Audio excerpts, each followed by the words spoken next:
Hey, how's it going, everybody? Welcome back to 2A News Now.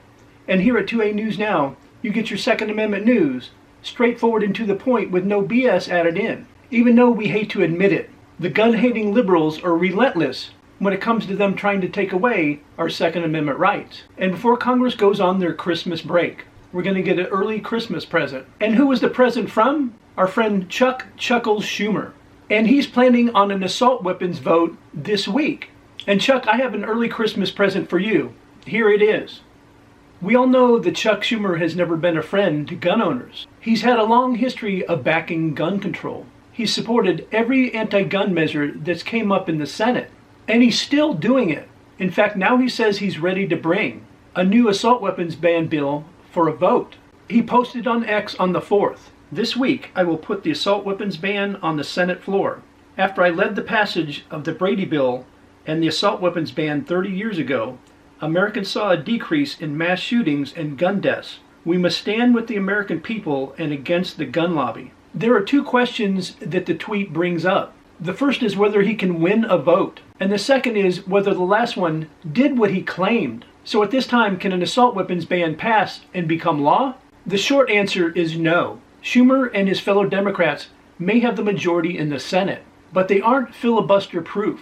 Considering what's long happened with anti-gun legislation in that chamber, it's expected he'll bring the bill up for a vote, and the filibuster will effectively kill it in the chamber. And if for some reason that doesn't happen, and the bill passes in the Senate, it would still have to go through the GOP-controlled House, where there's even less chance of it passing. Most likely it won't even get a vote in the House. But if it did, it's expected it would fail there as well. So most likely this bill won't become law.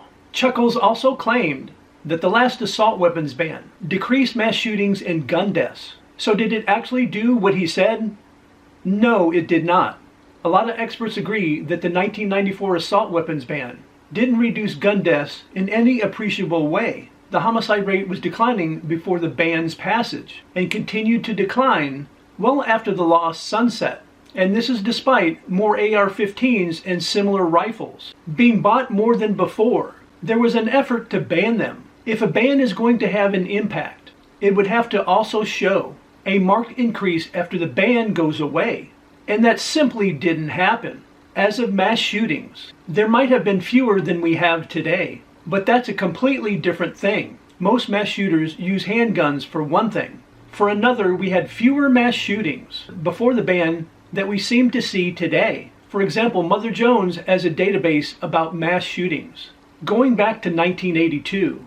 And it's actually a pretty good database because they don't count shootings with fewer than 3 fatalities, which is what most people think of when they hear the term mass shooting. From 1982 to 1994, they counted 18 mass shootings. They have 24 since the beginning of 2022.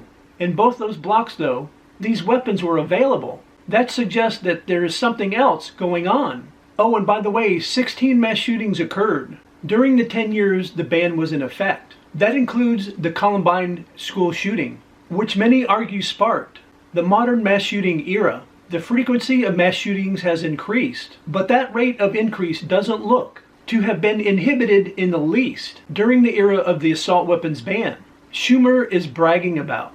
In short, they did nothing so far, as anyone could possibly tell. Mass shootings actually increased in frequency during the ban and unfortunately continued to increase, but Chucky Schumer also knows the mainstream media isn't going to fact check him at all. Schumer knows he can claim whatever he wants about guns, and the folks at the New York Times and NBC aren't going to challenge him in the least. The gun-hating politicians in Washington, D.C. will continue to push bill after bill trying to strip away our Second Amendment rights, hoping that at least one or more of them will stick. And thank goodness we have some people on the other side that are there to protect our Second Amendment rights.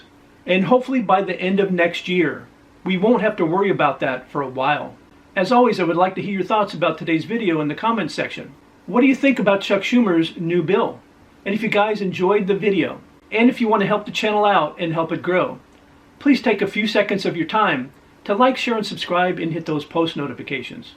And I invite you to come back and watch my next video.